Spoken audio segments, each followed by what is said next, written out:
Olá, pessoal, seja bem-vindo a mais uma aula de Sociedade e Cultura. Espero que vocês estejam bem, estejam em paz. Para hoje, o que é que nós temos de conteúdo para hoje? Passado e presente e cultura afro-brasileira.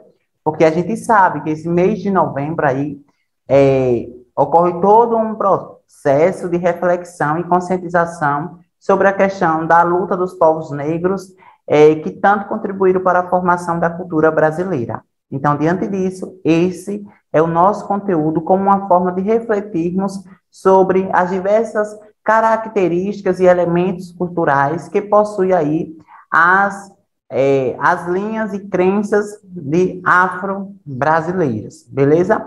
Para quem não me conhece, prazer, sou o professor Marcos Paixão, professor aqui de vocês da videoaula de Sociedade e Cultura, tá? Lembrando que, caso vocês tenham dúvida, pode estar entrando em contato comigo via e-mail, ou se não, entre em contato com seu professor, sua professora, faça sua pergunta para eles, e eles podem estar encaminhando também para mim, tá bom? Então, como já é de costume aqui, e eu sempre coloco isso, friso a todo tempo, né, que são os combinados da aula remota. Por que esse combinado? Principal base desse combinado, que eu coloquei desde o início da primeira videoaula aqui, foi a realização da atividade. Então, não é apenas você assistir a atividade. Aliás, não é apenas você assistir a videoaula. Não, você tem que assistir a videoaula, acompanhar, fazer anotação, tudo bonitinho, e a partir daí você vai conseguir ali responder com maior facilidade do mundo sobre a atividade que está no final desse vídeo. Professor, você pode estar utilizando como essa atividade aqui? A própria videoaula para responder a atividade, poderá utilizando também a própria apostila em si. Então, tem que tomar o máximo de cuidado, fazer a atividade, tirar foto e mandar para o seu professor ou a sua professora de Sociedade e Cultura. Beleza? Então, por favor, não esqueçam de tirar foto da sua atividade e enviar para o seu professor. Bom, quando se fala de cultura afro-brasileira, automaticamente nós lembramos de diversos elementos que marcaram e que contribuíram para a identidade brasileira. Quando se fala de afro-brasileira, são diversos elementos que ao longo da história, né, a partir do processo de miscigenação, né, dos povos indígenas, africanos e europeus, que contribuíram aí para a diversidade cultural que nós temos hoje. Então, agora, a gente vai conhecer os elementos que marcam e que marcaram, né, as contribuições dos povos africanos. Haja visto que afro-brasileiro, nosso foco aqui é a relação entre a África e o Brasil. Quais são os seus legados, quais são os seus ensinamentos, saberes, comportamentos, crenças, costumes, hábitos, atitudes, ações. São tudo isso mostrando que entre esses dois espaços, Brasil enquanto país e África enquanto continente, possui diversos elementos semelhantes e, ao mesmo tempo, elementos distintos, um diferente do outro. Então, vejamos só. As principais características da cultura afro-brasileira estão expressas nos diversos aspectos e elementos culturais presentes em todo o território nacional. Contudo, apesar da enorme capilaridade que as contribuições dos povos africanos têm para a cultura brasileira, é importante ressaltar que ela não se apresenta da mesma forma em todo o território. Por isso, deve ao fato de que o processo de exploração da mão de obra escrava não se deu de maneira igualitária em todo o país. Professor, por que você está falando sobre a cultura afro-brasileira e daqui a pouco já está falando sobre a exploração da mão de obra escrava? Porque a gente sabe que os povos africanos eles chegaram no Brasil a partir do processo da colonização, que foi devido à colonização que os povos africanos teve contato aqui com a cultura brasileira, né, com a cultura dos povos europeus, que já estavam aqui, e também com a cultura dos povos indígenas. E esse contato contribuiu para um processo chamado de hibridismo cultural. O que é hibridismo cultural? Hibridismo é a circulação de diferentes culturas sobre o mesmo espaço. Então, diante disso, o Brasil sofreu ali um processo de hibridismo cultural, e até hoje, né? Porque a circulação é o contato, é a troca de experiências, ensinamento de saberes que ocorre em todo o território. O que é interessante destacar nesse slide aqui, que ele pontua, é que E isso não ocorreu de forma igualitária, não significa que esse hibridismo, que essa circulação, que esse contato ocorreu de forma igualitária. Não, cada ponto do Brasil teve um contato diferente, teve uma experiência diferente com os povos com os povos africanos, não é indígenas, não, e nem europeus. Que cada ponto do Brasil teve um contato diferente com a cultura africana, ok? Então, a região Nordeste teve um tipo de contato, a região Sul teve um outro tipo de contato. E esses contatos diferentes possibilitou para que cada região do Brasil absorvessem e, ao mesmo tempo, se apropriassem de elementos da cultura africana de maneira diferente, ok? Se o contato é diferente, automaticamente a cultura hoje nessas regiões é totalmente diferente uma da outra, beleza? Então, a gente sabe também que um dos pontos cruciais quando se fala da cultura afro-brasileira são as cores. Veja que as cores africanas são as cores quentes, azul, vermelho, amarelo, verde, são cores quentes. E essa mistura de cores, a partir aí, né, dessa relação de troca de experiência, chegou ao território brasileiro. E hoje é comum até mesmo observar nas nossas referências de roupa, cores coloridas, enfim, que marcam aí essa relação entre Brasil enquanto país, mais uma vez, e África enquanto continente. Lembrando que alguns ainda acabam confundindo a África como um país. Não, pessoal, pelo contrário. A África é um continente e dentro desse continente chamado África existem diversas culturas e diversos países onde se difere, seja pelo idioma, seja pelo comportamento, pela cultura, pela economia, pela política, tá? Ok? Então, hoje, basicamente, a África é um dos maiores continentes do mundo. Bom, Bahia, Pernambuco, Maranhão, Alagoas, Minas Gerais, Rio de Janeiro, Espírito Santo, São Paulo e Rio Grande do Sul foram os estados que mais receberam pessoas trazidas da África. Isso aconteceu durante o processo de exploração da mão de obra escrava nos diferentes ciclos econômicos do Brasil, como o ciclo da cana-de-açúcar, ciclo do café, ciclo do algodão e outros. Desse modo, é esperado que nesses locais as principais culturas afro-brasileiras sejam mais fortes. Então, aqui a gente consegue perceber aquilo que eu tinha citado anteriormente, que os pontos que a cultura africana teve contato foi diferente, um diferente do outro. Aí Bahia, Pernambuco, Maranhão, Alagoas, Minas Gerais, Rio Grande de Janeiro, Espírito Santo, São Paulo, Rio Grande do Sul. Aqui nessa segunda imagem, aqui abaixo, pessoal, eu trouxe a região Nordeste, né, que é a região onde o estado de Sergipe está inserido. Se vocês forem observar, a região Nordeste, cada estado possui uma característica específica e, ao mesmo tempo, uma característica que remete à cultura brasileira e que remete também ali à cultura africana, ok? Então, vejam só, vocês podem estar se perguntando, professor, por que Sergipe não está aqui como Bahia, Pernambuco, Maranhão? Lembrando que no período da colonização, quando os africanos foram trazidos para o Brasil, Sergipe estava inserido no território baiano. Sergipe pertencia à Bahia, né? Foi desmembrado uma vez, depois voltou novamente, depois foi desmembrado e se tornou Estado. Mas isso aí só posteriormente, ok?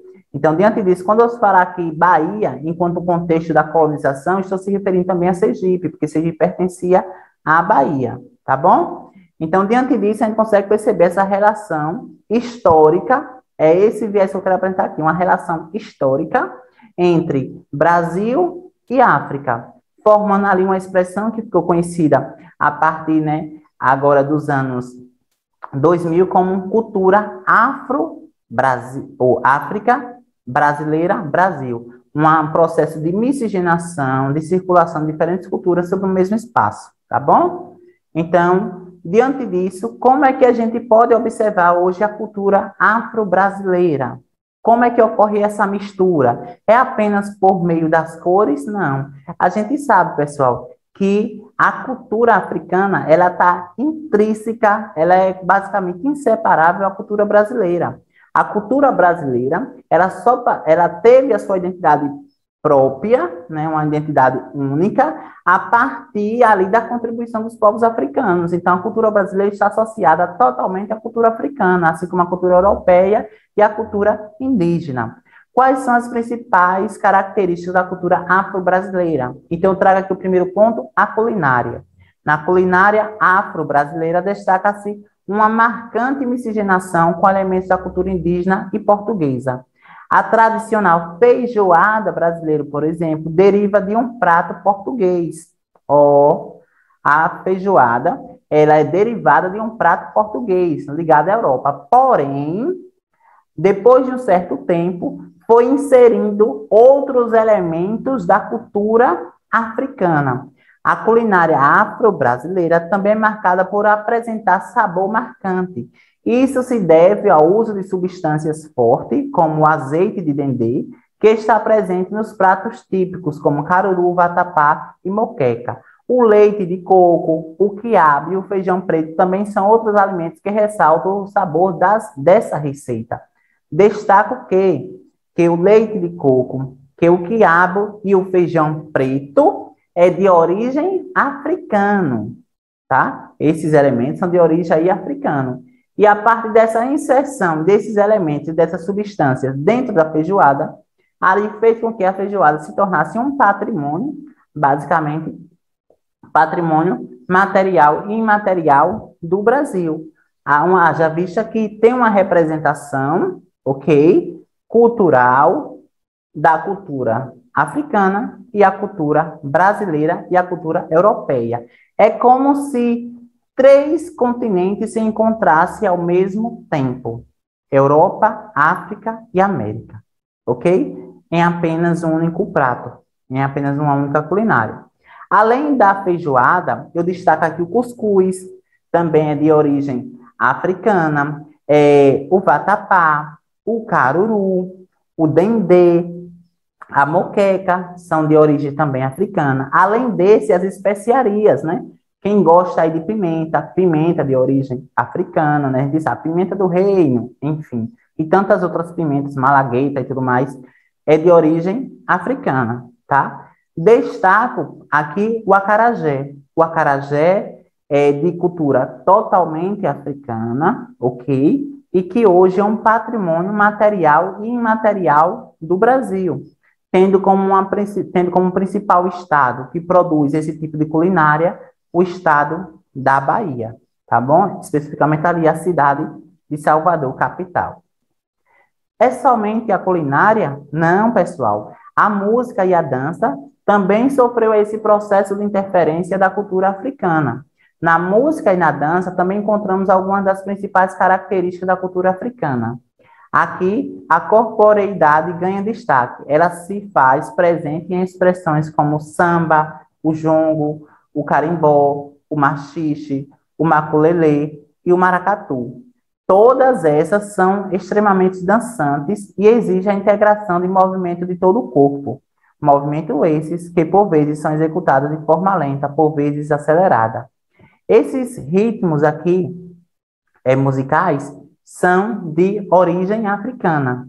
Algum deles surgiu especificamente na África, outros, suas primeiras características surgiu na África, mas quando trazida, né, para o Brasil, entrou em contato com uma cultura diferente e ali formou por completo esse determinado ritmo. Então, houve aí esse processo de interferência, né, dessa transição de diferentes culturas, ok? Uma das principais características das danças e músicas africanas é a rapidez do movimento. Se vocês pesquisarem aí danças africanas, vocês vão perceber que todos os movimentos ligados aí à dança mexe todo o corpo. Não é apenas um movimento onde as mãos entram em circulação, algo do tipo. Não, é todo o corpo, ok? Além das danças, nós temos o quê? Os instrumentos musicais. Então, esses instrumentos musicais, como tambor e tantos outros aqui, eles se caracterizam aqui como um forte elemento da cultura africana presente no território brasileiro, onde esses instrumentos musicais, inclusive, foram utilizados como uma forma de resistência. Lá no período da escravização, né, os escravizados utilizavam os instrumentos musicais, né, praticavam ali a capoeira como uma forma de resistência, como uma forma de secretismo religioso. Não esqueçam disso. Um dos maiores exemplos desse secretismo pode ser observado, por exemplo, na festa do Senhor do Bonfim, que acontece em Salvador, na Bahia. Durante esse evento, as baianas e filhas de santo lavam as escadarias da igreja Nosso Senhor do Bonfim, que para elas é Oxalá. O secretismo também foi responsável por atribuir características próprias às religiões de origem africana, que são praticadas no país. O exemplo da Umbanda e do Candomblé. Pessoal, o que é secretismo religioso? Eu quero que vocês pesquisem aí. Secretismo religioso, a definição de secretismo religioso. Eu vou dar apenas um parecer, tá? Durante o processo de escravização, os povos negros, eles foram proibidos de praticar qualquer tipo de crença, costume ou religião de sua origem. Então, os escravizados que foram trazidos da Angola não poderiam praticar a sua cultura aqui em solo brasileiro. Era para praticar, basicamente, né, ali a cultura europeia, especificamente os portugueses, a cultura portuguesa. Diante disso, os escravizados encontraram ali uma estratégia, uma técnica para tentar disfarçar essa lei que proibia a prática dos seus costumes. Isso ficou conhecido como secretismo. Então, normalmente, os escravizados, eles faziam determinados rituais, aparentemente, para quem estava de fora, pensava que eles estavam praticando a cultura portuguesa. Porém, em sua mentalidade, né, e em suas ações ali nos detalhes, eles estavam ali praticando a sua cultura, a sua própria origem, né, praticando ali os ensinamentos de sua origem, os seus saberes de suas terras. Então, diante disso, isso foi chamado de secretismo religioso, que também foi responsável por atribuir características próprias às religiões de origem africana. Sobre esse ponto, temos aqui até hoje uma forma de secretismo, né? A Igreja Nosso Senhor do Bonfim, que é ali uma das representações da Igreja Católica, né? De origem europeia, isso aí, né? A Igreja Católica de origem europeia. Porém, lá, quando chega a festa, nossa festa do Senhor do Bonfim, né? As mães de santos e filhas de santos e baianos e baianas, né? Que são adeptos à religião da Umbanda e Candomblé, vai lavar a escadaria, né? Ao qual pratica a sua religião. Então, quando chega esse período, é comum que as pessoas vão até a cidade de Salvador praticar aí esse hábito, né, essa crença, que foi enraizado lá desde o período da colonização e que perpassa todos os tempos até os dias atuais, tá, pessoal? Então, que aí fique claro essa ideia aqui para vocês, beleza? Bom, outro ponto importante é que vocês devem se atentar ao seguinte ponto, que a cultura afro-brasileira é uma relação entre o Brasil e a África. Eu já falei isso aqui. Mas que essa relação, ela sofreu interferência em diversos momentos da história e que contribuiu para a identidade nacional que nós temos hoje. Então, é basicamente impossível separar a cultura brasileira, né, ali a cultura indígena, a cultura europeia, da cultura africana. É algo que está estritamente ligado. E aí cabe a nós respeitar e, ao mesmo tempo, valorizar a cultura desses povos que tanto contribuíram para a formação do Brasil, seja a formação econômica, social, política, enfim. Então, diante disso, a atividade. Responder essas 4 questões. Depois de responder essas 4 questões, tirar foto e enviar para o seu professor ou sua professora de Sociedade e Cultura. Beleza? E eu encerro a aula de hoje com a seguinte mensagem: somos todos iguais. Somos todos iguais. Aguardo vocês na próxima aula e fique em paz. Valeu, pessoal!